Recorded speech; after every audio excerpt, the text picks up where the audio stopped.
bate-papo.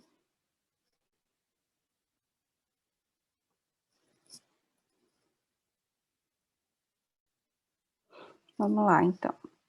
Então, nós vamos falar hoje, né, das glândulas anexas, da parte histológica das glândulas anexas, né? Quais seriam essas glândulas anexas? Seria fígado e pâncreas, tá?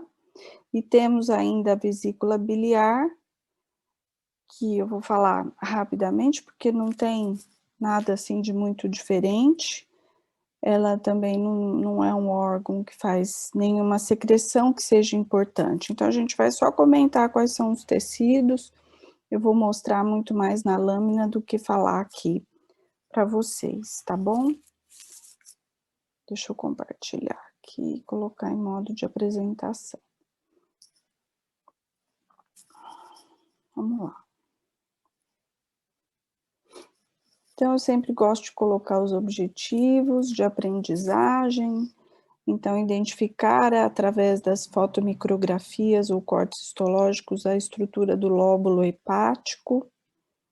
Esquematizar o lóbulo hepático, a estrutura centrolobular, a tríade portal e descrever os sentidos dos fluxos intrahepáticos da bile e dos sangues portais e arteriais. Isso é importante a gente entender, né? Vocês vão ver isso na anatomia, ou já estão vendo, né? Para a gente poder entender o mecanismo de algumas doenças, né? Porque que acontece algumas coisas específicas de algumas doenças. Então, entender isso é muito importante. Eu vou tentar explicar bem direitinho para vocês, tá? Identificar através de fotomicrografias e cortes histológicos a estrutura ácino-canalicular do pâncreas das vias biliares extrahepáticas, ok? O que o pâncreas e o fígado têm em comum?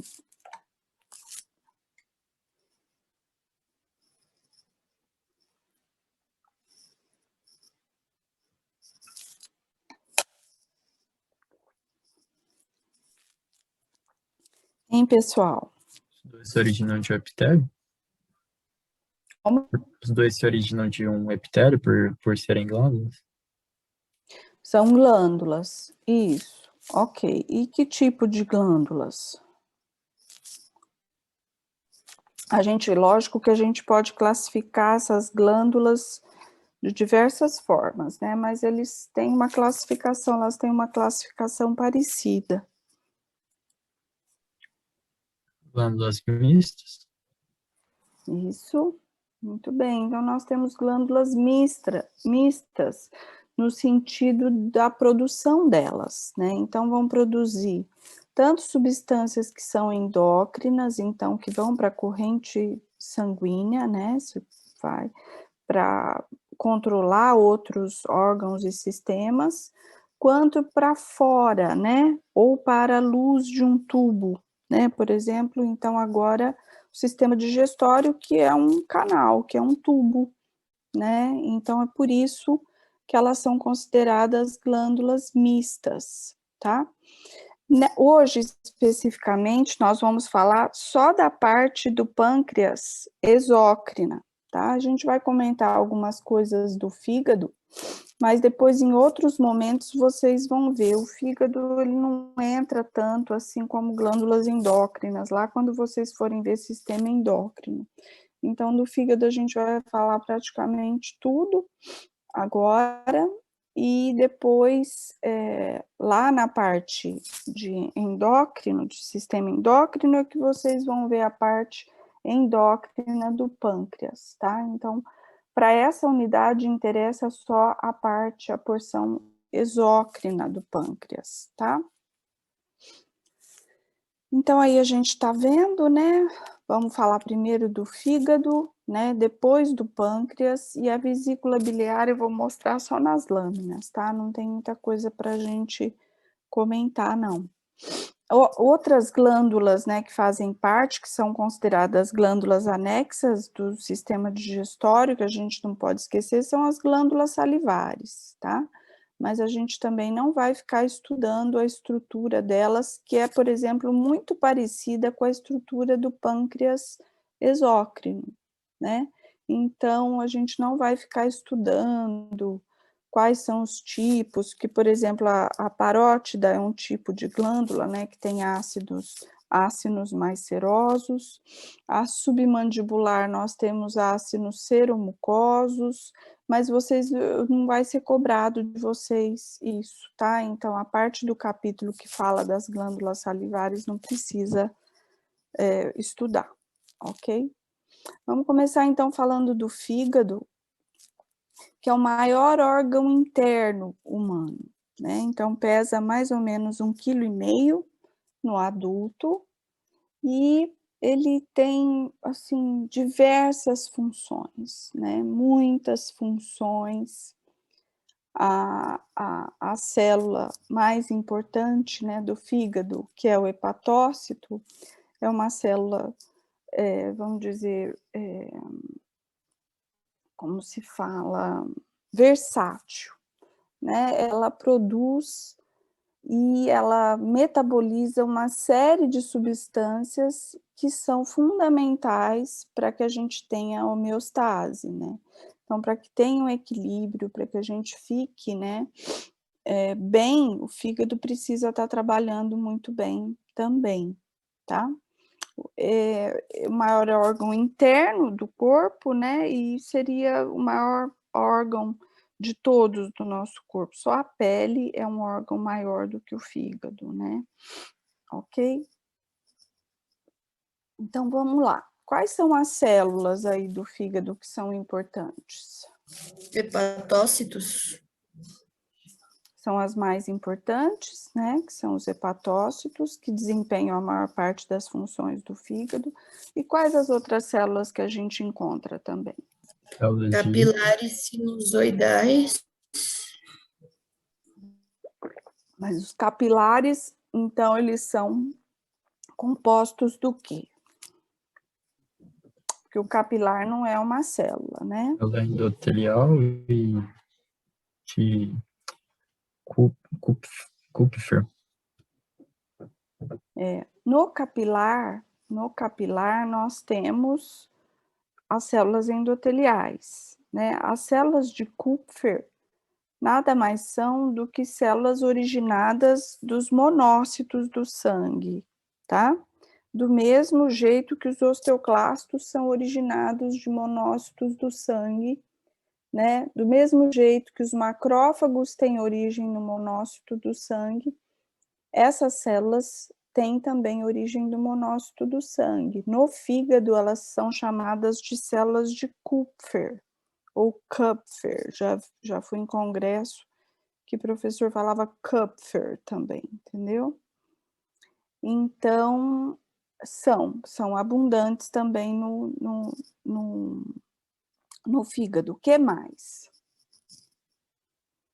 Depois a gente fala da função de cada uma delas. Células de Ito. Células de Ito, né? Ou célula estrela também, né? Em alguns livros você pode ter esse nome também, que são as células do fígado. Ok, muito bem. Aí a gente vai comentar sobre essa organização, onde está cada uma dessas células. Quais são as funções do fígado?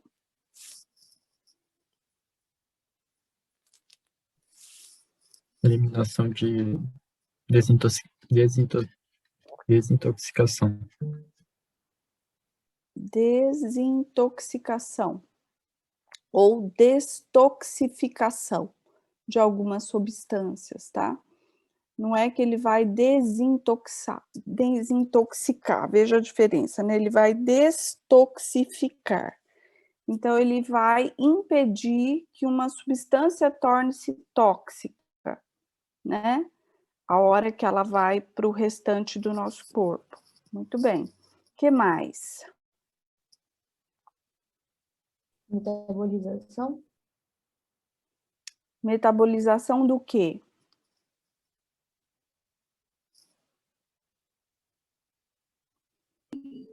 pode fazer metabolização de, por exemplo, remédios, tipo metabolização de primeira passagem? Isso, muito bem. Então, metabolização de drogas, por exemplo, né, de medicamentos, né, ele vai fazer, exatamente. O que mais? Armazenamento de glicose em forma de glicogênio. Isso, muito bem. Então, ele vai metabolizar, né, vai transformar a glicose, né, ou vai transformar outras substâncias, né, em glicogênio, né? Ou em glicose, né? Que mais? Tem a presença de muito retículo endoplasmático liso por conta daquela que eu não sei falar, destoxificação. Destoxificação, isso mesmo. Então, vamos lá, vamos colocando aqui para a gente ver. Então, olha lá, produz a maior parte das proteínas plasmáticas.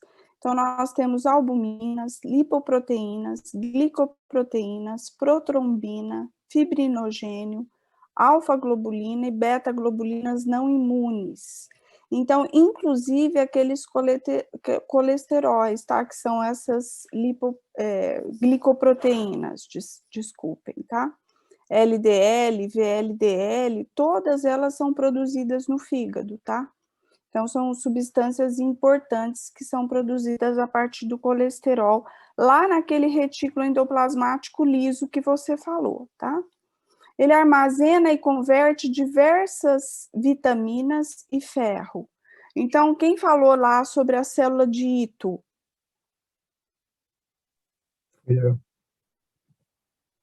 Qual que é a função dela? Pelo que eu entendi, ele sintetizava e secretava proteínas da matriz extracelular, como proteoglicanos, secreção de fatores de crescimento e liberação de retinoides, que eu falava. Então, na verdade, ele faz o armazenamento lá do retinol, que é a vitamina A. Então, é a célula responsável por armazenar a vitamina A. E ele vai metabolizar a vitamina D, que não é produzida no fígado, né, na pele, e a vitamina K também, tá? Ele sintetiza quase todas as proteínas envolvidas no transporte do metabolismo do ferro e vai armazenar ferro, né, no formato de ferritina e grânulos de hemosiderina no seu citoplasma também, tá? Ligada a fármacos e toxinas, como vocês comentaram, está envolvida em muitas outras vias metabólicas que são importantes, como a gente comentou, né? Então, metabolismo, né, de carboidratos, na glicogenólise e glicogênese, que a gente combinou. Então, glicogenólise vai ser a quebra, né, do glicogênio em moléculas de glicose para o metabolismo, né, de todas as células. Então, o fígado responde muito bem, por exemplo, durante as refeições, entre as refeições, quando tem uma carência de elementos nutricionais, como ele está ali, né, próximo do sistema digestório, ele vai perceber quando falta alguns nutrientes. E aí, para que as células sobrevivam, então ele promove a quebra do glicogênio em glicose para as células continuarem trabalhando, tá? E a glicogênese, quando ele vai absorver o carboidrato que foi absorvido, né, no intestino e vai transformar em glicogênio. E aí tem ainda aqui a gliconeogênese, que aí ele vai produzir glicogênio a partir, por exemplo, dos aminoácidos. Isso vocês vão ver tudo com metabolismo, né, de carboidrato, de lipídios e de aminoácidos lá com a Celine e com a Maria Luísa, tá? Portanto, o fígado, só para vocês verem que ele está envolvido com o metabolismo da glicose, é um dos órgãos envolvidos na diabetes. Tá? Então, tem algumas medicações que agem especificamente no fígado, não permitindo que aconteça a formação de glicose. Então, ele impede, tem alguns medicamentos que impedem a liberação, a glicogenólise, tá? Do glicogênio lá no fígado, tá? Produção de bile, e aí nós temos a função endócrina, quando ele modifica a estrutura e a função de diversos hormônios também. Alguma dúvida em relação a isso que eu falei para vocês?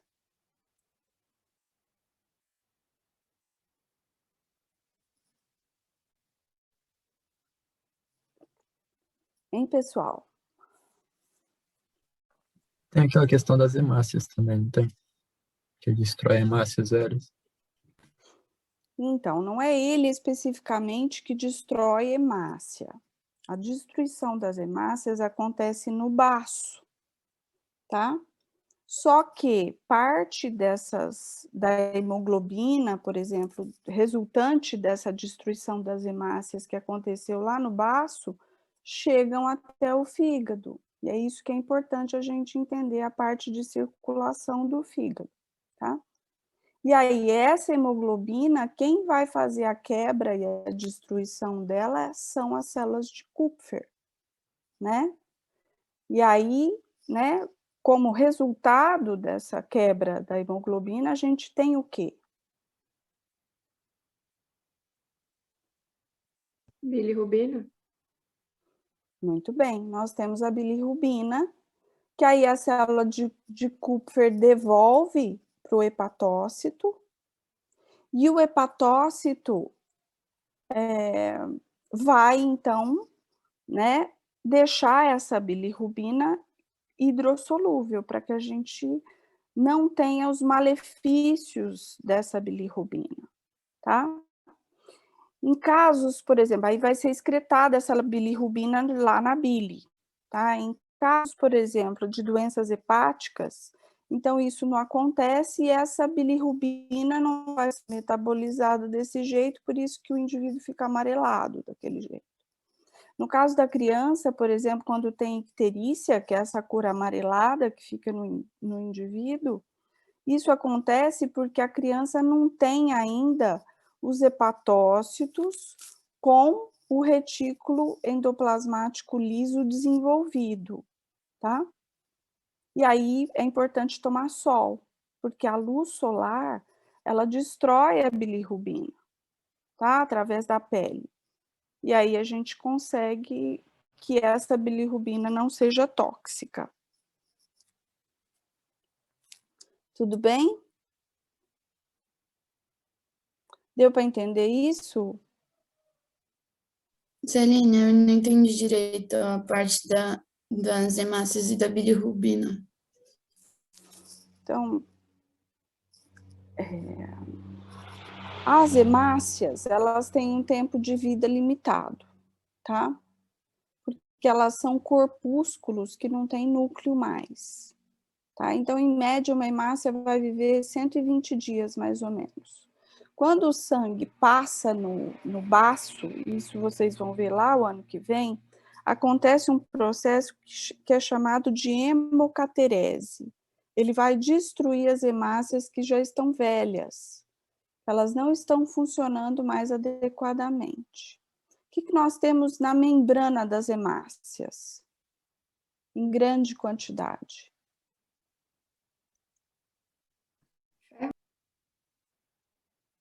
Ferro. E esse ferro faz parte do quê? Hemoglobina? Da hemoglobina. A molécula da hemoglobina tem moléculas de ferro na sua composição, tá? E aí essa hemoglobina, né, resultante da quebra, da destruição das hemácias que aconteceu lá no baço, vai chegar até o fígado.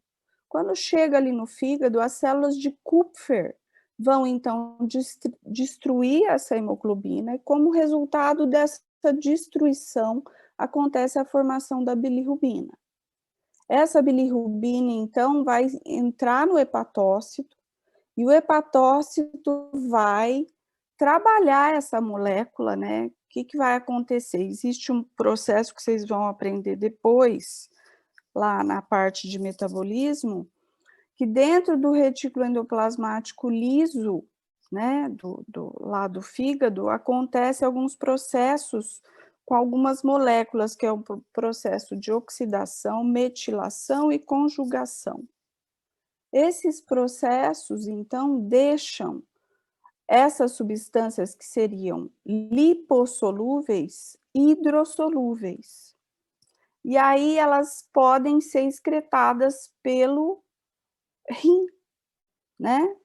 Elas vão fazer parte da composição da bile, vão ficar armazenados ou não, né, na vesícula biliar, tá? A bilirrubina. E aí ela pode ser excretada, porque ela já foi modificada pelo hepatócito. Deu para entender, Luísa? Foi a Luísa que perguntou? Isso, eu entendi certinho. Obrigada. Professora, a gente vai ver isso com mais algum professor? Sobre o quê? Sobre esse assunto na hemoglobina que você falou. Sim, Da lá hemácia, em desculpa. metabolismo. Ah, tá bom, beleza. A hora que vocês forem ver metabolismo, né? Por isso que tem uma parte só de metabolismo, porque todos esses processos, né? Vocês vão aprender direitinho com a Celine na hora que for ver carboidratos e com a Maria Luísa a hora que vocês forem ver sobre proteínas e lipídios, tá? Aí elas vão explicar. Eu tô comentando isso muito mais para vocês entenderem por que nós temos uma arquitetura específica aqui no fígado. No meu caso, como eu tenho que falar de morfologia, fica difícil eu não falar um pouquinho da fisiologia do fígado para vocês entenderem por que tem essa arquitetura que eu vou comentar agora. Tá? Professora, você disse que em bebês eles não têm o retículo endoplasmático desenvolvido, é isso? Isso. Por isso que eles ficam amarelinhos, às vezes dá aquele problema. Sim. Alguns Entendi. bebês mais, outros bebês menos. Entendi. Tá bom, obrigada. Nada. Esse processo que eles ficam amarelinhos é chamado de icterícia, né? Essa icterícia do recém-nascido é uma icterícia que é considerada fisiológica, porque o bebê ele ainda não tem o fígado completamente, né? Os hepatócitos completamente amadurecidos, tá? E é por isso que tem que dar banho de sol no bebê, tá? Para impedir que essa bilirrubina seja tóxica, porque outra coisa que o bebê não tem ainda, ele não tem a barreira hematoencefálica, tá? Que é importante porque a bilirrubina ela pode ser tóxica ao tecido nervoso, então por isso que os pais colocam os bebês lá para tomar sol, tá? Ficou claro agora, pessoal? Certinho, professora, obrigada. De nada. E aí nós temos então aqui o fígado, né? Que tem os lobos, tá? Lobo direito e lobo esquerdo, ok?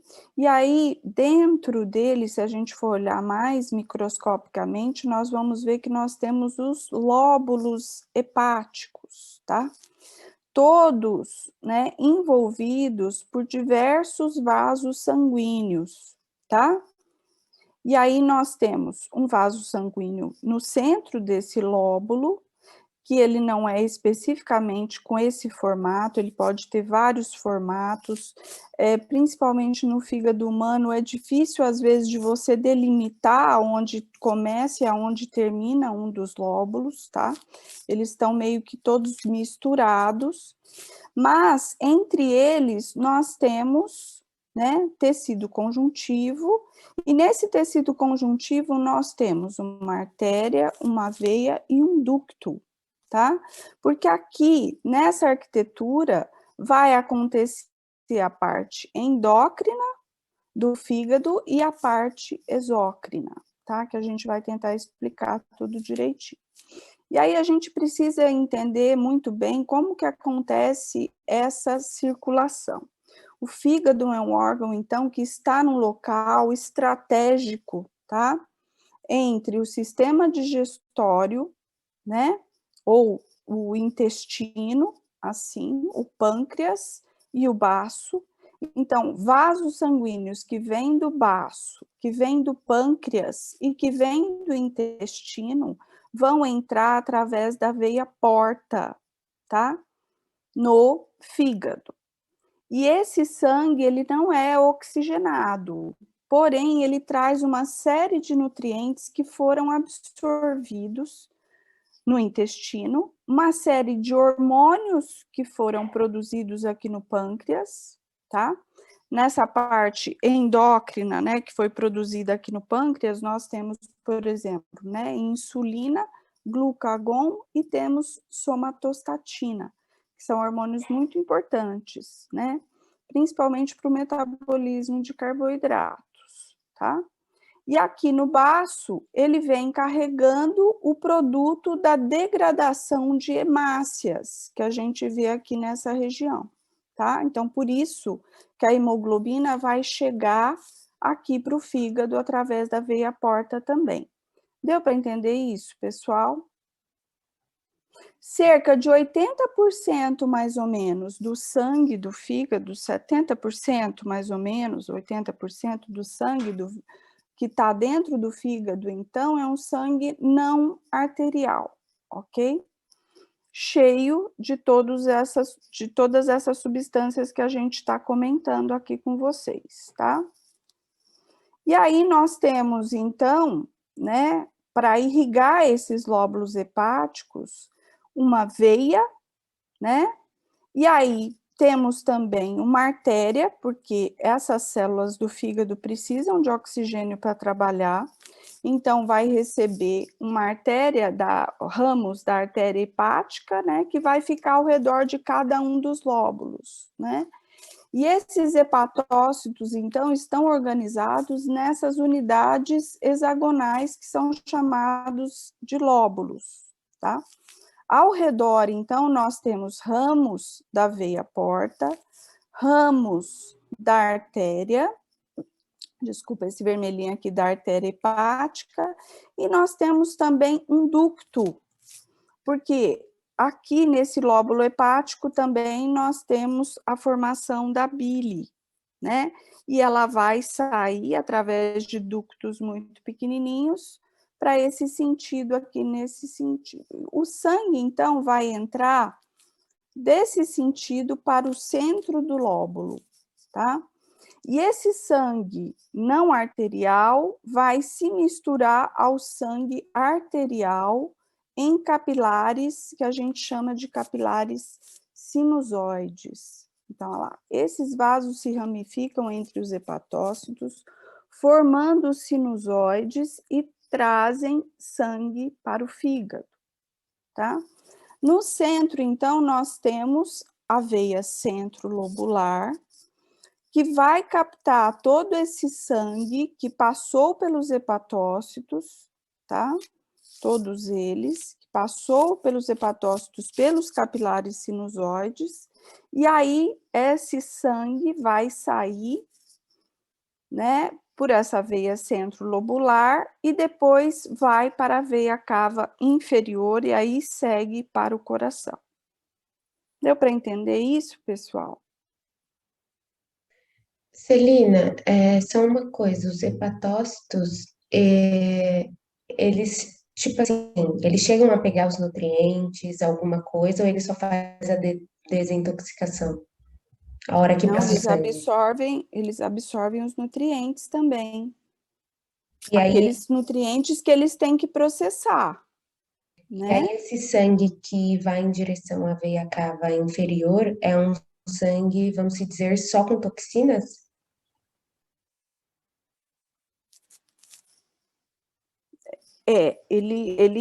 Nesse sangue que vai, ele vai só com toxinas, tá? E com alguns nutrientes bons também. E aí, isso vai ser levado especificamente para cada um dos órgãos para que aconteça a excreção. Entendi. Deu para entender? Porque aqui entrou também os nutrientes bons. e vai sair daqui e vai para o coração, concorda? Ele vai para o coração e aí passa depois vai para o pulmão, hematose, aí ele vai voltar com oxigênio. Com oxigênio, exatamente, junto com todos os nutrientes. Está Entendi, indo tá para certo. todos os tecidos. Celina, Oi. Pode falar. pode falar, Matheus. Tá, vou perguntar, então. Os lipídios, eles são absorvidos pelos hepatócitos também ou em outro local acontece a absorção? Também são absorvidos e metabolizados pelos hepatócitos. Também. E ele segue a mesma direção que os outros nutrientes, pelas veias aí ramificadas e pela veia central. Também. Eles vão ligados nessas proteínas plasmáticas produzidas pelos hepatócitos. Sabe as proteínas plasmáticas, albumina, várias glicoproteínas, são as proteínas plasmáticas que se ligam a esses nutrientes para chegar até determinados tecidos. Assim, é porque eu estava pensando no colesterol, né? O Uhum. LDL, o HDL, que eles são armazenados no fígado, né? E são produzidos ali também. Ah, entendi. Tudo bem, então. Entendeu? Então, eles são produzidos ali também, né? Então, tem colesteróis que são para levar, né, para outros tecidos, e tem algumas outras glicoproteínas que servem para, ou lipoproteínas que servem para trazer o colesterol de outros tecidos para serem metabolizados no fígado. Deu para entender? Deu sim, obrigada. Celina, nos capilares sinusoides tem uma mistura dos dois sangues? Do sangue Tem. da artéria e da veia? Sim. Então, existe uma mistura de sangue venoso e sangue arterioso nesses capilares, tá? Então, mais ou menos 80% do sangue é de sangue não arterial, trazendo todos os nutrientes que têm que ser metabolizados e que depois voltam para a corrente sanguínea, tá? Pelo fígado, para depois serem excretados ou serem absorvidos. E o restante, 20% mais ou menos, são de sangue arterial, porque essas células precisam de oxigênio para trabalhar, concorda? Certo. Entendi. Certo? Então, o sangue venoso ele não traz oxigênio, mas traz os nutrientes lá que você falou do pâncreas, do baço. Traz hormônios, tá? Certo. Uma Sim. série. Então, é como se o fígado fosse, vamos imaginar, uma rodoviária, assim, né? Que dali chega uma série de coisas e vão partir ali do fígado já para outros locais do corpo, entendeu? É um órgão central e muito importante, tá? Mais alguma pergunta, pessoal? Celina, Deixa eu eu passar. confuso alguma coisa só naquele outro slide. Aqui, O sangue, ele vai da periferia para o centro, tipo, da tríade hepática até a veia central? Eu tô meio confusa. isso. Vou mostrar agora, ó. Então, ó, daqui entra o sangue, né? Esse azulzinho aqui é o sangue venoso, né? Esse vermelhinho, sangue arterial, tá? Todos eles vão ficar num capilar comum, então é como se esse sangue ficasse misturado da periferia do lóbulo para o centro, tá? E aqui nós temos a veia hepática, tá? Ou a veia centrolobular, que vai então para uma veia sublobular e depois para a veia hepática, tá? E veia cava inferior, tá? Então, vai da tríade hepática até a veia central, né? Central, Certinho, da periferia. exatamente. Isso é muito Obrigada. importante para entender, tá? Que essas células todas aqui, ó, que são os hepatócitos, tá? Estão, parte delas, olha lá, 70% da superfície de cada hepatócito está em contato com os sinusoides, e 15% mais ou menos da sua superfície, porque ela é uma célula poligonal, né? 15% da superfície de cada hepatócito está em contato com os canalículos biliares, tá? Que eu vou mostrar daqui a pouco. Então, ao mesmo tempo, ela processa substâncias vindas do sangue, o hepatócito processa, e ele produz a bile também, que vai ser excretada por esses canalículos biliares, tá? Que começa aqui no lóbulo, tá? Ok? Então, começa aqui dentro desse lóbulo, e aí o sentido da bile é o reverso, ao contrário do sentido do sangue. Vai aqui do centro para fora, que é onde a gente está vendo esse verde, tá? Nessa outra figura dá para a gente entender melhor. Então, aqui a gente tem os hepatócitos, que são esses quadradinhos aqui que vocês estão vendo. Aqui nós estamos vendo a veia porta, a artéria hepática e o ducto biliar. Aqui o sangue no sentido da veia centrolobular, onde vai ter o processamento aqui pelos hepatócitos. Aqui a gente está vendo a célula de Kupfer, aqui no meio, né? Próximo dos capilares, tá? E falta aqui a célula de Ito também.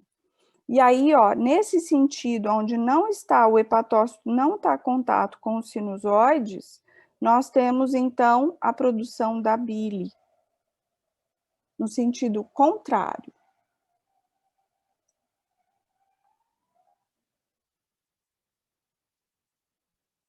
Tudo bem, pessoal? Celina, que estrutura que é aquela que a célula de Kupfer está dentro? É um capilar? É um capilar. A célula de Kupfer é um leucócito. É derivado de um leucócito, tá? Então, ela está antes, ela está no sangue e ela entra ali e fica no meio dos hepatócitos também, tá? Mais alguma dúvida, pessoal? Deu para entender isso? Quer que eu explique novamente? Celina, eu entendi. Só uma dúvida em relação aos lóbulos. Existem três, ou é só um modo de representar? Existem três modos de representar, é isso? Eu não entendi. Isso aqui é um lóbulo. Tem o Isso lóbulo tudo é um lóbulo. clássico, o acino hepático e o outro, qual é o nome mesmo? Ah, sim, O em lóbulo relação à portal. função dele. Isso, Em relação à tipo, função. esses Mas em três, relação à arquitetura... pode falar. esses três são modos de representar para explicar a função, é isso? Isso, muito bem. Ah, tá, Isso entendi. mesmo. Muito bem. É isso que eu ia perguntar. Qual que é a diferença do lóbulo hepático clássico para o lóbulo hepático portal? Então, é essa região aqui, né, que é a parte que você observa a ação dele aqui no espaço porta. Esse é o lóbulo clássico, né, que a gente está vendo, onde nós temos a veia centrolobular aqui, que é mais importante. E aí nós temos uma outra maneira de dividir esse lóbulo também, que é em relação à absorção de algumas substâncias e que vai determinar o mecanismo de algumas doenças também, que eu vou comentar com vocês daqui a pouquinho, tá? Celina, eu posso falar que o lóbulo porta tem a função exócrina? Tem, pode. Pode falar. Tudo bem, pessoal? Deu para entender até agora?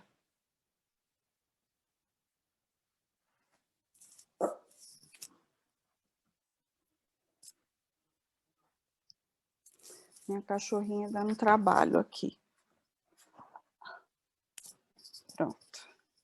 Celina, uma última coisa. Por que o lóbulo porta tem menos oxigênio e menos nutriente? Eu já vou explicar isso para vocês daqui a pouquinho, tá? Certo. Aqui, ó, nós estamos vendo, então, a veia centrolobular, tá? Aqui nesse sentido. Isso daqui é como a gente vê no microscópio, tá vendo? A gente não vê aquele desenho especificamente dessa maneira que a gente tá vendo ali nesse esquema, tá? Tem vários lados, tudo bonitinho, a gente não vê exatamente dessa maneira. Então, aqui a gente tá vendo a veia centrolobular, que é uma veia que tem as paredes muito fininhas, elas são compostas muitas vezes só das células endoteliais que vão revestir, que é o tecido epitelial pavimentoso, simples que tem aqui. Aqui, ó, essa parte azul, como é uma coloração tricrômico, então a gente vê a parte azulada onde a gente tem fibra colágena, tecido conjuntivo, e aqui nós estamos vendo os espaços porta, ou portais, tá?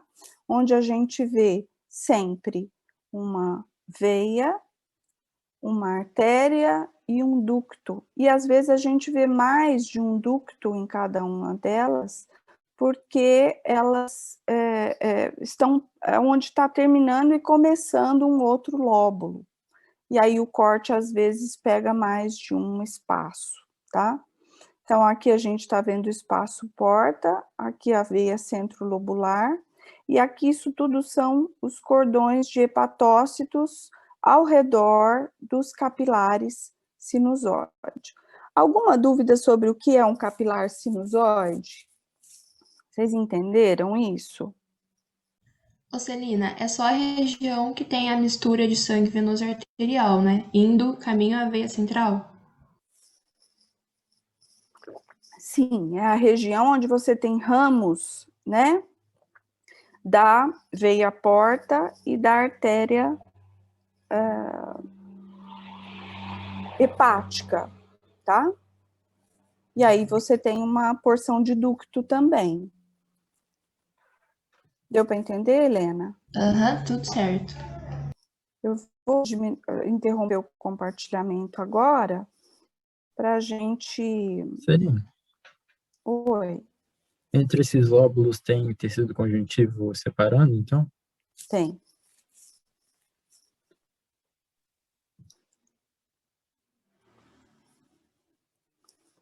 Sempre, toda vez que você tiver um vaso sanguíneo, você tem tecido conjuntivo associado a ele, tá? Nós temos também, suportando cada um desses capilares, fibras reticulares. Lembra das fibras reticulares? Nós vimos na unidade passada, que são constituídas de colágeno tipo 3. Tá? Sim, sim. Essas fibras reticulares também têm uma origem de tecido conjuntivo, tá? Mas são as células de Ito que vão produzir essas fibras, tá? E a matriz extracelular também de todo esse arranjo do fígado, tá? Não, Eu aqui vou no mostrar. seu ele tá falando, tipo assim, que alguns animais, como os porcos, tem essa separação do tecido conjuntivo entre os Uhum. lóbulos, mas nos humanos não tinha, por isso que é difícil determinar. Mas você vai ver aqui que você não tem exatamente como mostrou naquela figura. Aquela figura provavelmente é um fígado de animal, tá? Eu compartilhei aqui para vocês. Tá carregando. Então, vocês estão vendo, né? Então, aqui, ó, nós estamos vendo um fígado, tá? Um corte do fígado. E vocês vão ver que não está muito... Aqui nesse corte exclusivo, a gente não vê os tecidos conjuntivos, ó. Delimitando muito bem cada um dos lóbulos. Mas aqui, ó, a gente tem uma veia centrolobular, aqui. E aqui o espaço porta, onde a gente vê uma veia. Como a gente vai diferenciar uma veia? Ela tem as paredes mais finas. E aqui a gente vê uma artéria, tá? Que tem Tem tecido tecido muscular. muscular. Como? É músculo liso. Eu falei do tecido muscular. Isso mesmo. Tecido muscular, várias camadas às vezes. A artéria, normalmente, ela é bem arredondada. A veia, normalmente, como ela tem as paredes menos firmes, ela não é um redondo muito certinho, mas também tem músculo liso e células endoteliais, e aqui dentro o conteúdo é sangue. E aí a gente vê também ductos. Como eu vou diferenciar um ducto de uma artéria? A gente vai ver que tem células cúbicas revestindo esse ducto, tá? Aqui também, ó, células cúbicas que estão revestindo um ducto. E, ó, tá vendo? Outro ducto aqui também a gente tá vendo. Então, é sinal que nós temos dois espaços portas juntinhos um dos outros, tá? Aqui a gente vê hepatócito, e no meio dele a gente vê capilares. Esses núcleos aqui mais achatados, ó, a gente não pode afirmar com certeza que seja célula de Kupfer, ou se são células endoteliais, tá? Dos capilares, que a gente vê aqui, esses espaços aqui que a gente está vendo, tá? Celina, dá para ver Oi. fibras aí? Fala de novo para mim. Fibras aí ou não? Dá para ver o quê? As fibras do tecido conjuntivo ao redor dos Não. lados. Não? Ó, aqui você tem tecido conjuntivo, ó, tá vendo? Tá? Aonde você tem os vasos sanguíneos. Aí você tem tecido conjuntivo. Tá? É que eu vi que tinha tecido conjuntivo, uma bainha de tecido conjuntivo nos ductos que partiam, né, da periferia até o centro. Sim, então aqui, ó. Então você vê aqui, ó, tudo ao redor deles tecido conjuntivo. Mas a gente não consegue ver super certinho no microscópio, entendeu? Por causa do corte. Vamos ver outro corte do fígado. Então, Celina, ali é o espaço portal que fala, né? Ali onde tem as três coisas, É, o espaço portal. certo? Aqui é uma preparação com prata só para ver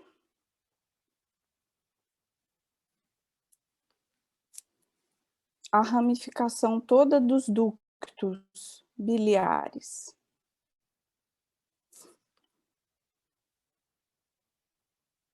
Peraí que está carregando ainda. Professora, Ó, então aqui a gente vê os ductos, tá? Numa rede seria tridimensional, então onde está mais menos focado aqui é um ducto mais abaixo um pouquinho, tá? E que apareceu já no corte. Pode perguntar, Lívia. perdão te interromper, dá para ver os espaços de Disse aí? Não. Não? Então tá bom, Não, obrigada. é mais fácil de você ver, a gente sabe que está ali entre o capilar e o hepatócito, mas é mais fácil de ver na microscopia eletrônica. Deixa eu ver se aqui, ó, na microscopia eletrônica a gente tem.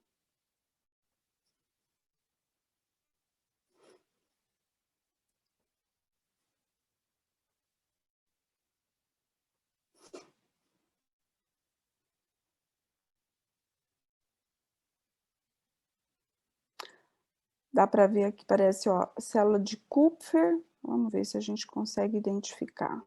Se está marcado. Aqui o espaço de Disse, tá vendo? Só na microscopia eletrônica para você ver mesmo, tá vendo? Aqui seria a célula endotelial e aqui o espaço de Disse. Ah, entendi. Obrigada, professora. Entendeu? E aqui uma célula de Kupfer, olha. ainda dentro do capilar, ó.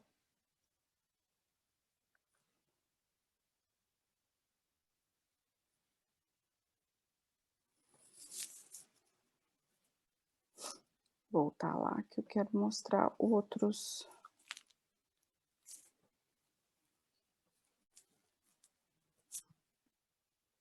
Eu já passei esse link para vocês, né? Para vocês olharem as lâminas, né?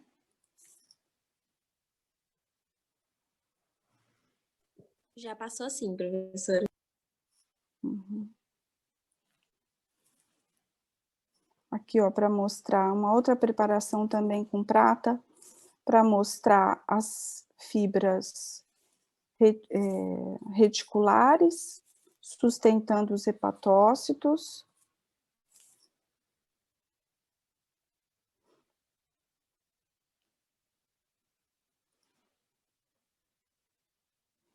Aqui, tricrômico de Masson, ó, que dá para ver mais o tecido conjuntivo separando os lóbulos.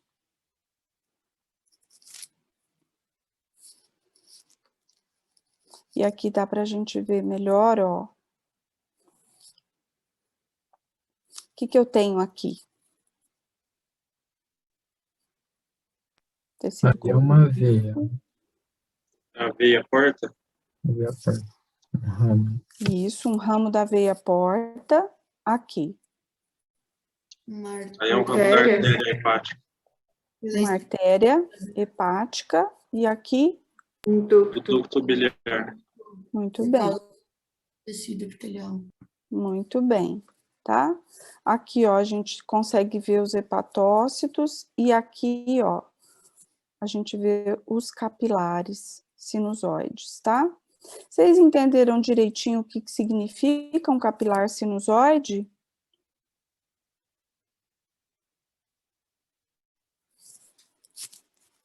Sim.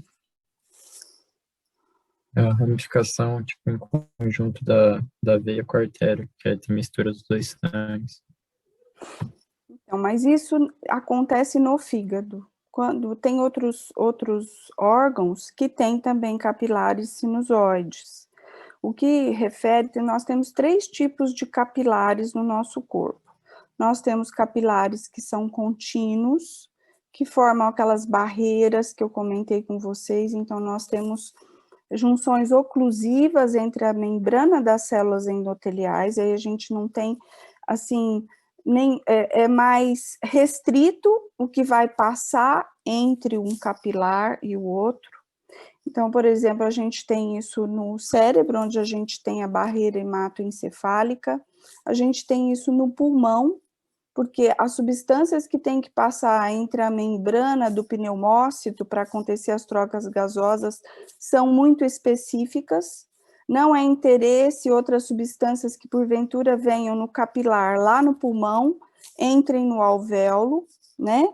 E nem o que vai entrar no sangue. Então, essas são capilares que têm as células endoteliais muito justas, tá? Umas às outras. Deixa eu ver se eu pego aqui da internet um exemplo para vocês entenderem melhor isso.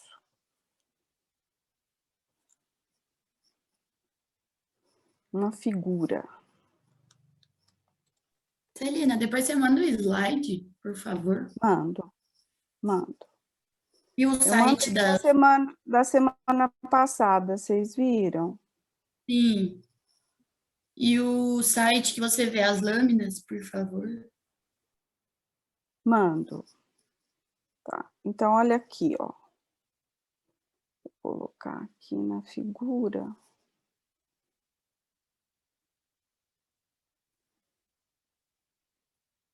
Só para adiantar, na próxima unidade eu vou explicar melhor isso para vocês, mas eu queria que ficasse claro isso para vocês. Ó, vou compartilhar.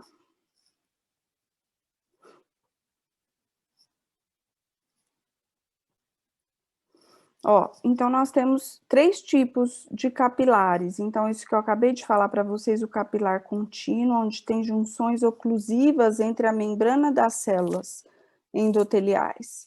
Aí nós temos os capilares que são fenestrados, que eles têm alguns buraquinhos na membrana plasmática deles que permitem passar algumas substâncias específicas, não tão grandes.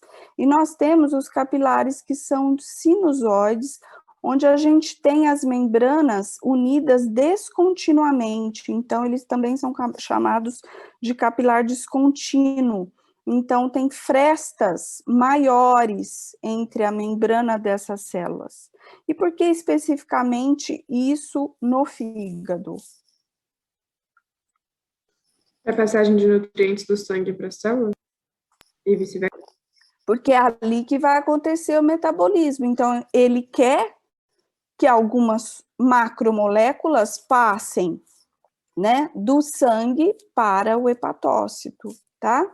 E aí, essa troca, né, de macromoléculas vai acontecer aqui, né, e num espaço que é muito específico desse tecido. Como que é chamado esse espaço? Espaço de Disse. Isso, exatamente. Então, deixa eu só adiantar um pouquinho, depois a gente volta aqui. Então, nós temos aqui, ó, representando o hepatócito.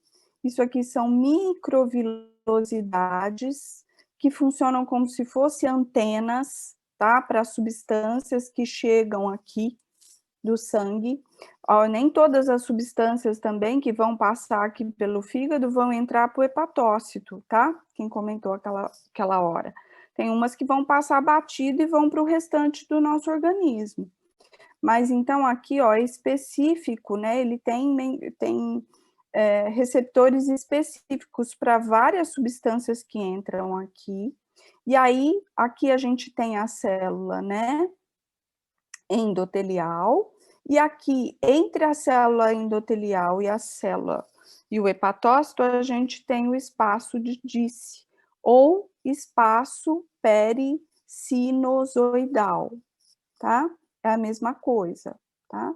É o espaço de Disse. Ok? Então, aqui uma parte do hepatócito que está em contato com o capilar sinusoide, né? E aí a gente tem esse espaço de Disse. E aqui outra parte do hepatócito que está ligado a outro hepatócito, tá? Nessa membrana desses hepatócitos tem junções comunicantes também, porque essas células conversam e precisam passar alguns nutrientes de uma célula para outra, muitas vezes, e tem junções oclusivas também para formar o canalículo biliar, que é isso daqui que vocês estão vendo. Então, daqui dessa região, ele vai excretar a bile, e daqui desse canalículo biliar vai aumentando cada vez mais esses canalículos, né, até sair do fígado, tá? Então, temos desmossomos, junções oclusivas entre um hepatócito e outro, que vão começar a formar os canalículos biliares, tá? Deu para entender, pessoal? É nesse espaço de Disse também, ó, que nós temos as fibras reticulares, que são colágeno tipo 3, tá? Celina, Oi. tem a relação das junções oclusivas com os ductos. Você falou. Os ductos no fígado começam entre um hepatócito e outro. Eles vão ficar revestidos de células de células cúbicas, desculpa, quando esses ductos já são maiores, tá? Aqui estão formando aqueles canalículos que são os canalículos de Ehring, que vai ser inicialmente entre um hepatócito e outro. Eu tenho uma outra figura aqui para mostrar. Vamos adiantar. Então, aqui, ó, entre um hepatócito e outro, a gente começa a ter a formação dos canalículos biliares. E esses canalículos biliares vão ficando cada vez maiores, porque eles vão fazendo a junção entre vários, tá? E aí, sim, nós temos a formação de um ducto biliar, tá? Então, o início da formação do ducto biliar é entre os hepatócitos através dessa união entre as células, que não está em contato, esse lado da célula não está em contato com os capilares sinusoides. Ficou claro agora? Ficou sim, obrigada. Vou voltar lá para a gente continuar falando. Então, aqui é uma outra visão do lóbulo hepático, né? Alguma dúvida ficou sobre isso? Sobre essa organização? Não?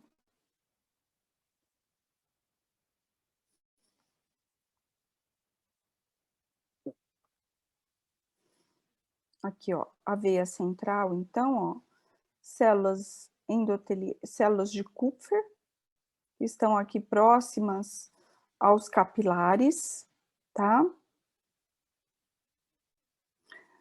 A função dessas células, então, elas normalmente estão aqui também, porque de repente pode ter vindo algum tipo de bactéria, né, lá do intestino, e aí ela vai ser fagocitada aqui no fígado, pode ser fagocitada aqui no fígado também.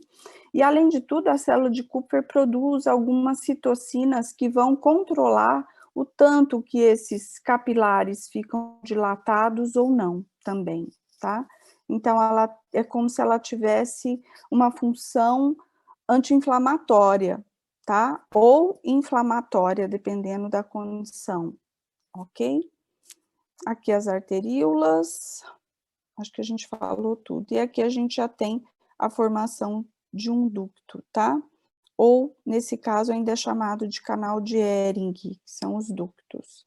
Aqui o aspecto da veia centrolobular, aqui o espaço porta, e aqui, ó, a fotomicrografia de microscopia eletrônica, onde a gente vê aqui os hepatócitos com as microvilosidades, e aqui a gente vê a parede do capilar sinusoide cheia de espaços para que as macromoléculas aqui passem, tá? Para próximo. Celina, Oi. você pode me explicar o que é o espaço porta, que eu não entendi direito? Que é o espaço porta? Deixa eu voltar lá atrásão, então, ó. Você tá vendo aqui, ó, que entra um vaso bastante calibroso que vem carregado tanto do baço, quanto do pâncreas, quanto do intestino, pela veia porta, tá? Cada uma dessas veias portas vão se ramificar e vão ficar ao redor de um conjunto de hepatócitos. Esse conjunto de hepatócitos, tá? Formam o que a gente chama de lóbulo, ok? Depois, ainda dessa veia grande, vão sair vários ramos bem pequenininhos, chamados de capilares sinusoides, ok? Só que essa veia está trazendo só um sangue que não é oxigenado, concorda? Sim. Ok? E essas células, para elas trabalharem, elas precisam de sangue oxigenado, tá? Que vem da artéria hepática, que também entra ali naquela região no fígado, tá? Essa artéria hepática vem. E aí, ela fica ali junto da veia, e o sangue oxigenado, então, vai entrar nos mesmos capilares que entrou o sangue que não está oxigenado. E aí nós vamos ter uma mistura de sangue aqui, no meio de todos os hepatócitos. Então, daqui, da periferia desse lóbulo, a gente tem a formação do que é chamado de um espaço porta, onde nós temos uma veia e uma artéria, dando, né, distribuindo sangue até a veia centrolobular, e que aí no meio disso tudo vai acontecer a metabolização de várias substâncias, tá? E, ao mesmo tempo, esses hepatócitos estão produzindo bile, e essa bile, então, vai ser jogada desse sentido para a periferia do lóbulo, do centro para o lóbulo, até ela chegar nesse ducto biliar aqui, que é esse verde. Esse conjunto de artéria, veia e ducto formam o espaço porta. Ah, entendi. Obrigada. De nada.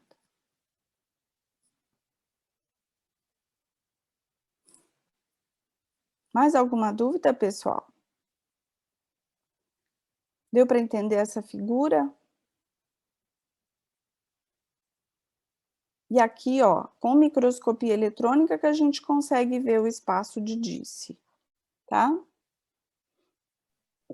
Professora, Hum. qual seria a importância funcional desse espaço? Seria simplesmente, aí tem estruturas e proteínas extracelulares que vão ajudar o hepatócito a absorver essas macromoléculas. E ele ter essa sensibilidade para quais as macromoléculas que estão entrando ali. Só isso. Ah, entendi. Obrigada. De nada. Celina, É um ambiente propício para essa troca, entendeu? É nesse espaço que fica a célula de Ito ou não? Ele fica aí, no meio desses hepatócitos e dos capilares sinusoides. A gente vai ver daqui a pouco. Ó. Então, aqui, ó, não é um esquema, mas dá para a gente ver aqui, ó, o hepatócito, o espaço de Disse, aqui a célula endotelial do capilar, aqui uma célula de Kupfer, tá? Que está entre capilares, aqui no meio dos capilares. Isso aqui é o sinusoide, né? Tá? Uma hemácia. E aqui o espaço de Disse, né? Que a gente comentou. Não dá para ver outra coisa. E aqui nesse esquema dá para a gente ver, ó, que no meio de dois hepatócitos, por exemplo, em contato também com o sinusoide, nós temos a célula de Ito, tá? Que são chamadas também de células estrelas, tá? Essas células, então, armazenam a vitamina A e em algumas condições patológicas, elas vão ser responsáveis também pela produção de colágeno. Então, em processos patológicos, como cirrose, por exemplo, onde tem a morte dos hepatócitos, elas se encarregam de produzir fibras colágenas. Elas vão contribuir para a fibrose do órgão, tá? E essa fibrose é muito nociva, porque o sangue não vai mais circular da maneira correta, e aí não vai acontecer as trocas, né, entre o que o hepatócito precisa metabolizar e nem aquilo que ele produz. Por exemplo, várias proteínas que são importantes na coagulação sanguínea são produzidas pelo fígado. Uma pessoa, por exemplo, que tem doença hepática, então ela tem a sua coagulação sanguínea comprometida, tá? Tudo bem, pessoal?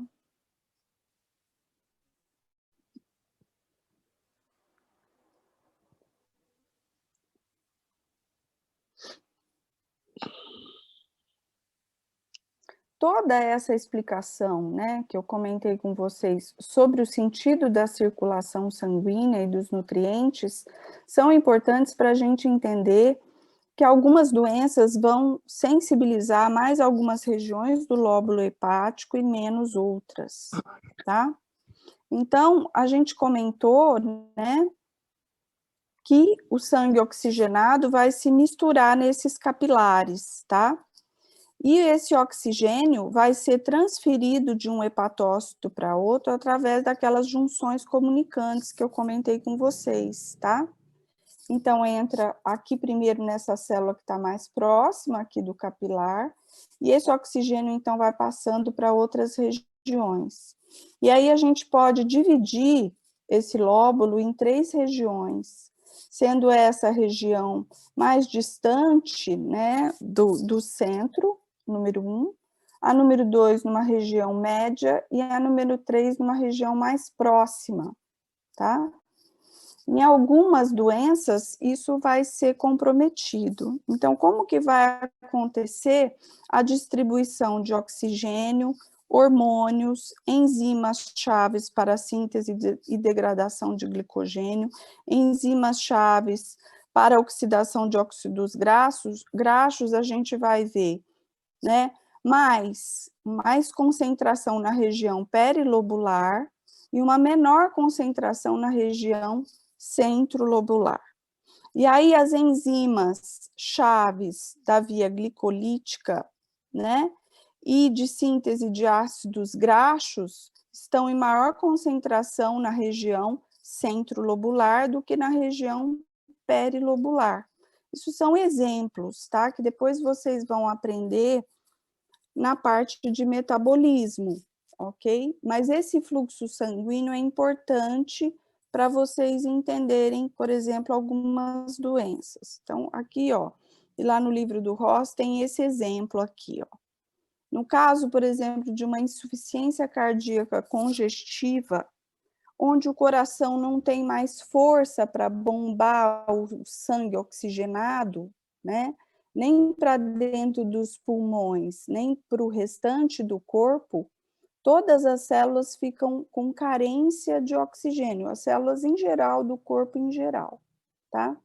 Mas isso, quando chega lá no fígado, a quantidade de oxigênio que já é diminuída no sangue circulante vai chegar em menor quantidade ainda lá no fígado. Porém, essas células mais da periferia do lóbulo vão receber o oxigênio e elas vão sobreviver. Então, aqui a gente tem um aspecto normal de uma área menos afetada com esse tipo de cirrose cardíaca, tá? Onde a gente tem uma necrose centrolobular. E aqui a gente vê um outro aspecto microscópico de uma região que já não conseguiu receber oxigênio, porque todo o oxigênio que foi distribuído foi absorvido primeiro pelas células da periferia e depois por essas células aqui não teve mais. Tudo bem, pessoal? Ô Celina, eu acho que minha dificuldade está só em diferenciar aquele espaço de Disse dos capilares, porque ambos vai ser um espaço de troca entre sangue e o hepatócito, não vai? Ah, não, os capilares vai ser só entre as veias, né, e as artérias. Os capilares são vasos fininhos, Helena. Entendeu? Os capilares são vasos bem fininhos. Você tem uma artéria, por exemplo, que sai bem grossa do coração e a hora que ela chega lá no seu pé não vai ser um vaso muito fininho?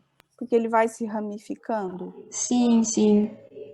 Entendeu? Isso acontece no fígado. Esses capilares são vasos sanguíneos. O espaço de Disse é do lado de fora do vaso sanguíneo em contato com o hepatócito. Entendi, Celina. Naqueles vídeos lá daquela mulher que você costuma colocar pra gente no ED, eu tô lembrando agora, realmente dá pra ver aquele espaço. Não, agora faz sentido. Obrigada, Celina. De nada. Então, aqui, ó, isso que eu tô falando, ó. Aqui você tem um vaso sanguíneo bem fininho, que é o capilar. Tá? E aqui você tem o hepatócito. E aqui, ó, do lado de fora do capilar e entre eles, né, desse lado de fora e o hepatócito, a gente tem o espaço de Disse.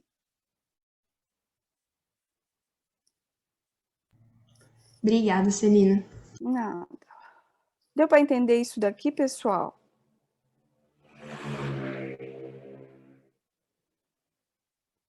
Tem como reverter esse processo aqui, pessoal?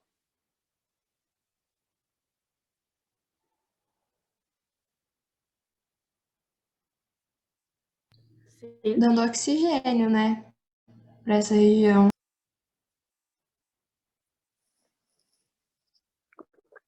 Ou então você pode tirar a região que está necrosada e deixar o fígado regenerar.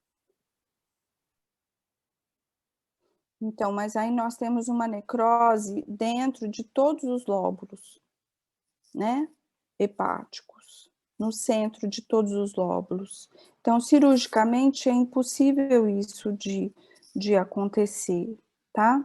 O que já não acontece, por exemplo, no início, quando o paciente... É muito difícil reverter uma cirrose, tá? Quando já tem fibrose, porque não tem mais local para que as células se renovem, tá?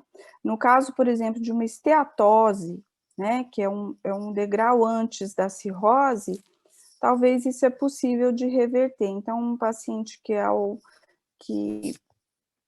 tem alcoolismo e faz uso de álcool constantemente, essas células vão ser lesadas do fígado, porém, se ele parar de beber, dá para essas células serem renovadas, lentamente, mas dá, tá? Só que o fígado tem um potencial de regeneração, por isso até que é possível, através de uma parte do fígado, ser realizado um transplante, tá?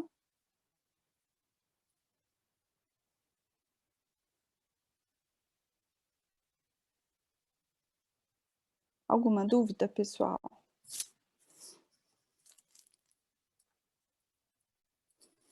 Essa árvore biliar, então, ó, é formado primeiro esses canalículos biliares, os ductulos biliares, que são bem fininhos, tá? Que a gente tem aqui, ó, um ductulo biliar, que são esses canais de Ehring. Depois, para mais espessos, né, mais calibrosos, que são os ductos biliares, depois os ductos hepáticos direito e esquerdo, e depois o ducto colédoco ou ducto biliar comum, que também é chamado, que vai, né, abrir lá no duodeno, tá? E pode parar também, tem uma parte que pode parar na vesícula biliar também. Celina, Alguma dúvida a mais? Oi? Sobre os ácidos hepáticos ou não precisa? Então, os ácidos hepáticos, é isso, são o conjunto de hepatócitos, tá? Aí que você tem o ácido hepático, que formam esses lóbulos. Nós já comentamos. É a mesma coisa, tá? Mais alguma pergunta sobre o fígado?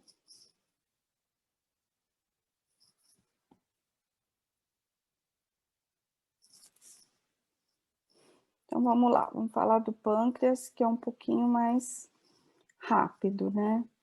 Então, nós temos aqui o pâncreas, que vocês já devem ter visto até como ele é formado. Já tiveram êmbrio, não tiveram? Já. Uhum. Aqui, né, onde o ducto do pâncreas vai juntamente com o ducto aqui que vem da vesícula biliar e do fígado aqui no duodeno, né? O que esse pâncreas exócrino vai produzir?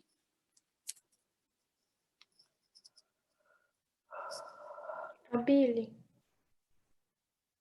Não, o pâncreas não.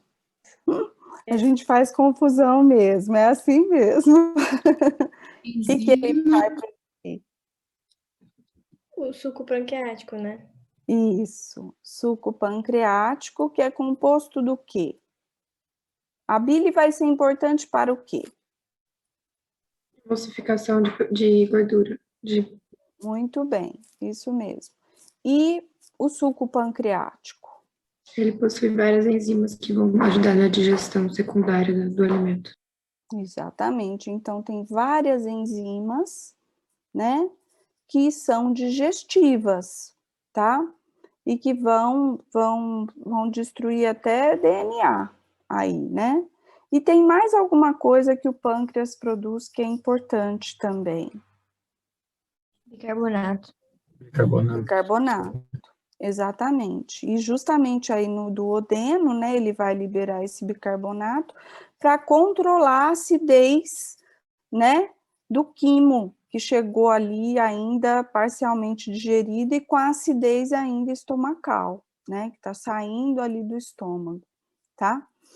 É por isso que é tão preocupante quando acontece uma pancreatite, tá? É muito preocupante porque essas enzimas digestivas que vocês comentaram, elas vão ficar, né? Então, aqui só para a gente ver mais um pouquinho. Essas enzimas digestivas vão ficar armazenadas em lisossomos dentro dos ácidos pancreáticos, tá? Então, tá claro para vocês o que é um ácido?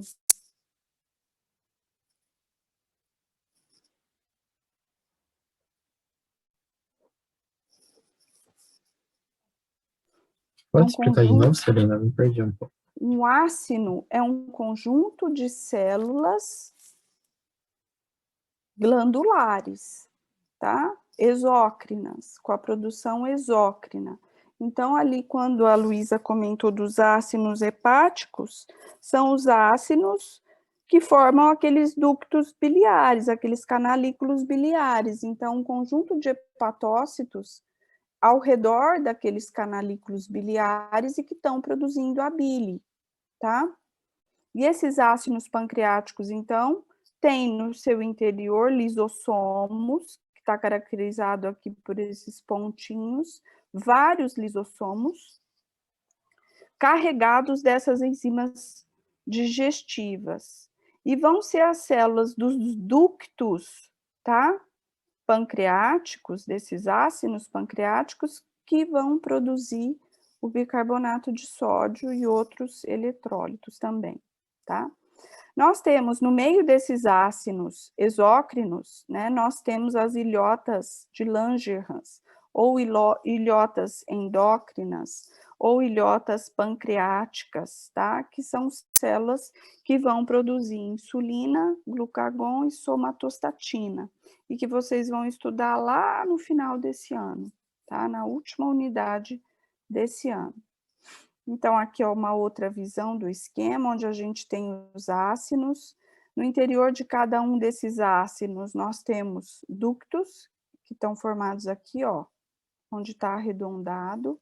E às vezes a gente não vê especificamente dessa maneira no microscópio, mas essas células são especializadas, né, tanto no revestimento e em permitir que sejam carregadas esse produto do pâncreas exócrino, quando também de produzir o bicarbonato de sódio, que eu comentei com vocês, né? Então, aqui é a região que vai ser liberado.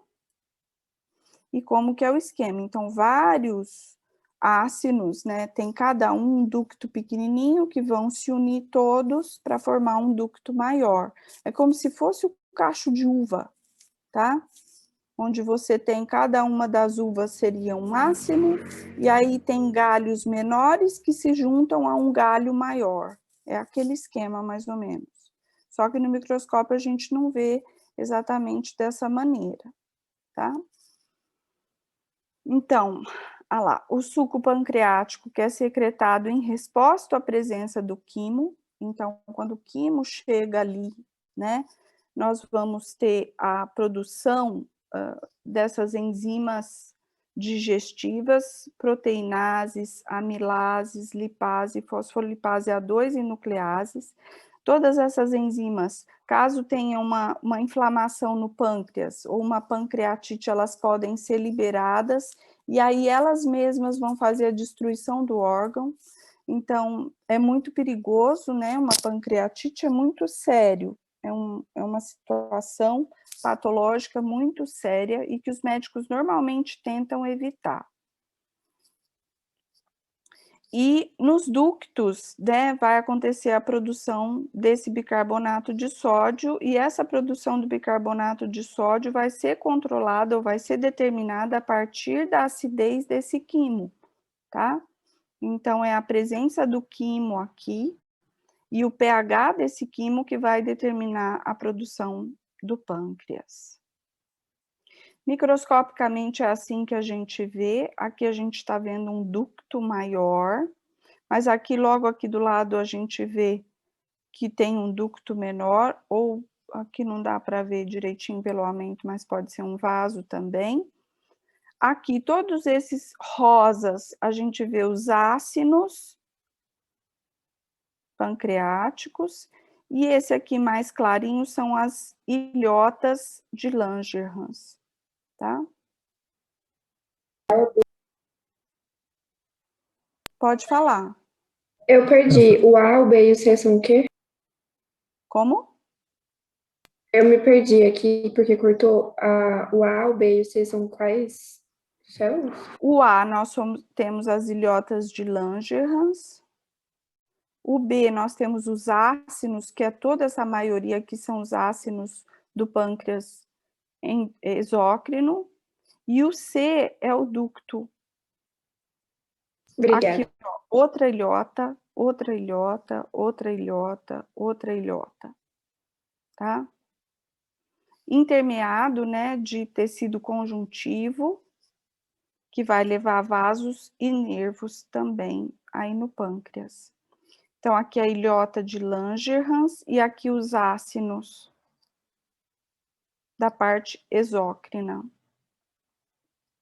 do pâncreas. Então, células que são muito coradas, porque são ricas em retículo endoplasmático rugoso, que permite a produção de proteínas, né? Então, são características de uma célula produtora de muita proteína. Aqui a gente tem as ilhotas, a ilhota de Langerhans, então, numa outra coloração para a gente visualizar. E nessa coloração é possível ver também, ó, os lisossomos aqui no citoplasma, carregados das enzimas digestivas. São ácidos serosos. Toda vez que a gente fala de ácido seroso é porque tem alta produção proteica. E aqui um esquema, só para adiantar, das células, que tem 3 tipos de células na ilhota de Langerhans, tá? Então, esses hormônios, por exemplo, né, caem na corrente circulatória e passam no fígado, tanto vão sensibilizar o fígado para a produção ou não. Então, por exemplo, quando tem pouca produção de insulina, por exemplo, pelo pâncreas, né, então o fígado vai responder com maior quantidade de glicogenólise, vai liberar maior quantidade de carboidrato. Então, por isso que a diabetes é um conjunto, né, de órgãos envolvidos. Então, por exemplo, se tem pouca produção de insulina, o pâncreas, então, tem que liberar maior quantidade de glicose para a sobrevivência, e aí isso começa a ter um círculo vicioso que lá depois a gente vai estudar com mais detalhes. Eu vou interromper aqui o compartilhamento para a gente... Oi. Bicarbonato de sódio é produzido nos ductos. As células do ducto. Isso. Celina? Oi. Mas as glândulas de Briner também vão produzir o bicarbonato para neutralizar o químico? Também. Tá bom, obrigada. Deixa eu fechar isso aqui. Fechar algumas outras aqui para a gente procurar. Ó, então, vamos no pâncreas.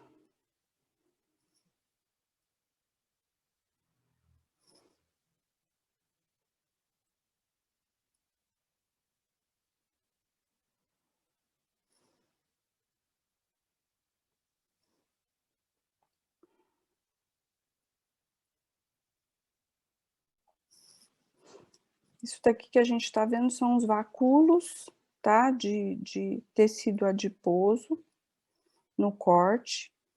Não sei se vocês conseguem diferenciar essas células que são mais clarinhas dessas células que estão mais coradas. Dá para ver? Esse rosinha claro são as ilhotas? Exatamente. Então, esse rosa claro é uma ilhota. E aqui, ó, a gente tem os ácinos, que é o que nos interessa.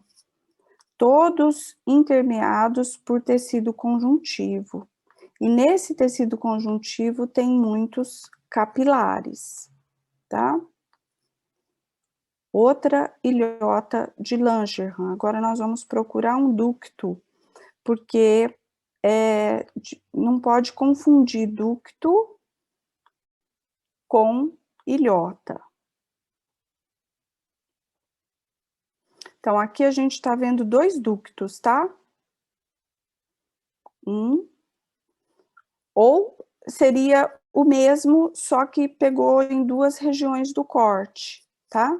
Aqui, num corte mais transversal, longitudinal, desculpe, e aqui num corte mais transversal. Isso aqui são vasos sanguíneos,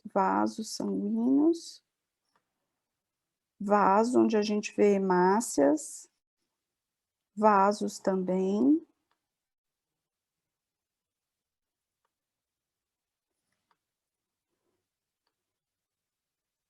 Vaso bem grande. Vou colocar outra lâmina.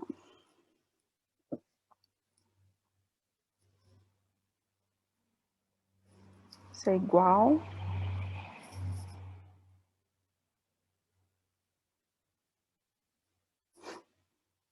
E aqui uma outra coloração, ó.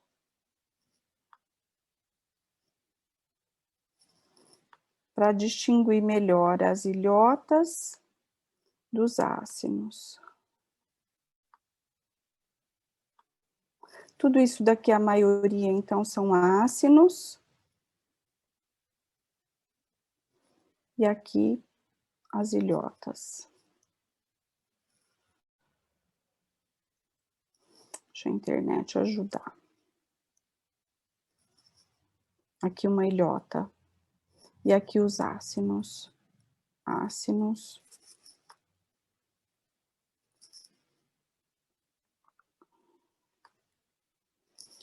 Procurar um ducto.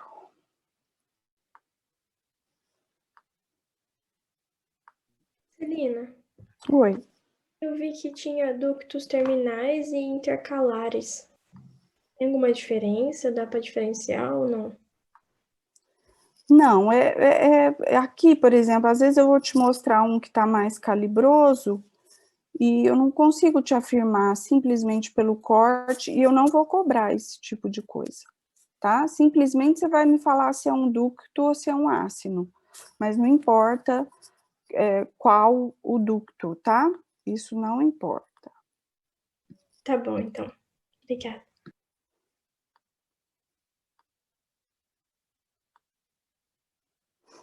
Aqui não tá muito bom para ver os ductos.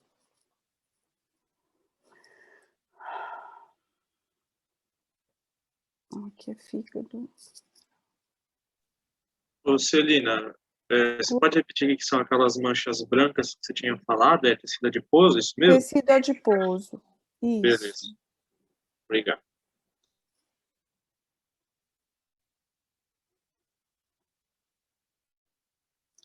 Agora eu vou mostrar para vocês o que ficou faltando para eu comentar, né? Que é a vesícula.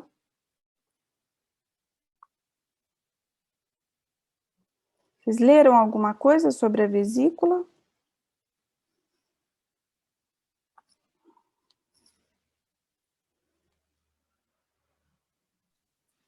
Eu não li quase nada, não, em relação a tecido. É um órgão oco, tá? Onde nós temos epitélio cilíndrico simples revestindo. Nós temos uma mucosa, né?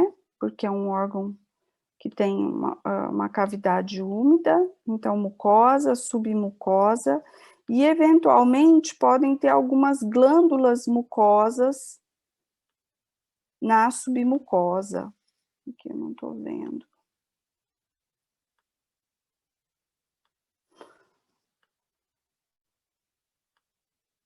Que justificam a presença de muco na bile, tá? mas é só, é um órgão muito mais de armazenamento, tem uma camada muscular para ajudar na excreção e que ocasionalmente pode ter algumas estruturas calcificadas aí dentro, principalmente por causa do conteúdo da bile. E porque algumas situações patológicas, alguma inflamação, ou porque por causa do tipo de alimentação, ou mesmo por uma tendência genética, pode acontecer a formação de cálculos biliares. Esses cálculos biliares, muitas vezes, os médicos optam por remover, porque a obstrução do conteúdo da vesícula biliar pode comprometer o pâncreas também, tá? E aí uma inflamação no pâncreas, como eu comentei com vocês, não é desejada, tá? Ou esse processo inflamatório pode passar para o pâncreas, e aí não é algo desejado. Então, por isso que muitas vezes eles optam pela remoção desses cálculos ou dessas pedras na vesícula. Eu acho que todo mundo aqui já ouviu falar de alguém que teve pedra na vesícula, não já?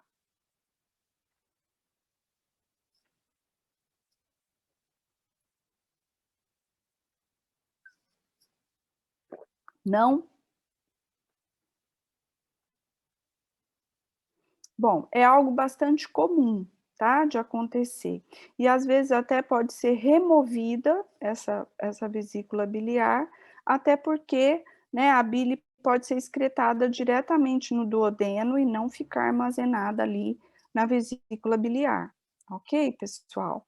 É muito mais por um controle do sistema digestório, de quando essa bile tem que entrar em maior ou menor quantidade ali no duodeno, tá? Dependendo da situação do quimo. Vocês querem fazer mais alguma pergunta? Celina, Oi. tenho uma dúvida. No caso da vesícula, ela também forma, a partir da mucosa e da submucosa, as pregas? Também forma. Tem aquelas pregas. Exatamente. Tá bom, obrigada. De nada. Só isso que vai ser cobrado em relação à vesícula, tá? Não faz nem parte dos objetivos de aprendizagem, tá? O que mais, pessoal?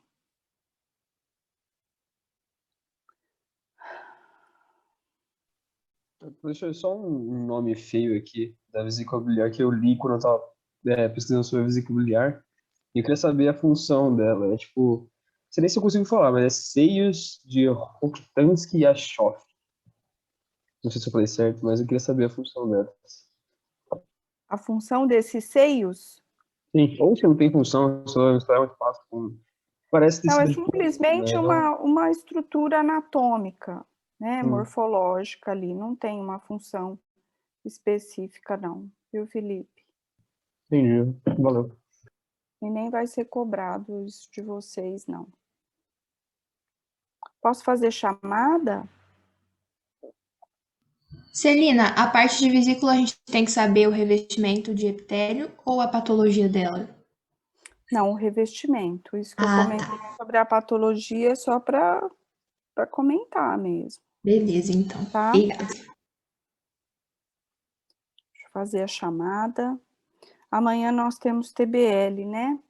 Então, se alguém ficar com alguma dúvida, a gente comenta, tá?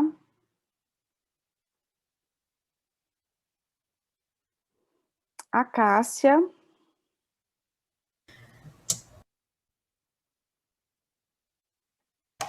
Presente. Afrânio. Presente. Aline. Presente. Pinca. Aline Cristina. Presente. Amanda. Presente. Ana Carolina. Presente. Ana Catarina. Presente. Ana Laura Balduino. Presente. Ana Letícia. Presente. Ana Luísa. Presente. Ana Maria. Presente. Ana Luísa. Presente. Antônio. Presente. Arthur de Carvalho. Presente. Arthur Sperancini. Presente. Avner. Presente. Bárbara. Presente. Beatriz. Presente. Beatriz Scatena. Presente. Bianca. Presente. Bruno. Presente. Caio. Presente. Camila. Presente. Carolina. Presente. Catarina. Presente. Eduardo. Presente. Eduardo Morelli. Presente. Felipe. Presente. Fernando. Presente. Gabriel Fávero. Presente. Gabriel Tedeschi. Presente. Gabriel Viana. Presente. Gabriela. Presente. Gabriela Camila. Presente. Gabriele. Presente. Georgia. Presente. Giovana. Presente. Giovanni. Presente. Gustavo. Presente. Helena Marzola. Presente. Helena Izepan. Presente. Helena Monteiro. Presente. Isabela Martinelli. Presente. Isadora Pavone. Presente. Isadora Rodolfo. Presente. Jéssica. Presente. João Pedro. Presente. João Vitor. Presente. Júlia. Presente. Júlia Oliveira. Presente. Kailane. Presente. Karina. Presente. Laura.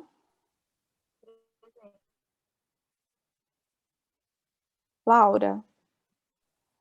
Presente. Lauro. Presente. Letícia Calheira.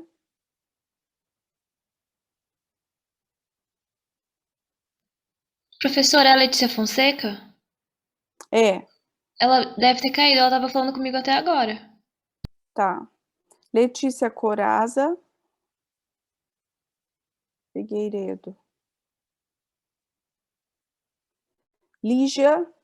Presente. Lívia. Presente. Lívia Oliveira. Presente. Lorena. Presente. Luana. Presente. Ludmila. Presente. Luiz Eduardo. Presente. Luísa. Sulamita. Ela falou que a internet dela tá ruim, a Sulamita, e pediu para eu avisar. Tá. Luiz Felipe de Paula. Presente. Luísa Cavalcante, acabou de falar, né, Luísa? Marcela. Presente. Maria Carolina. Presente. Maria Clara. Maria Eduarda. Presente. Maria Eduarda Franco. Presente. Maria Isabela. Presente. Maria Laura. Maria Vitória. Presente. Mariana. Presente. Marina. Presente. Rangieri. Marina Garcia. Presente.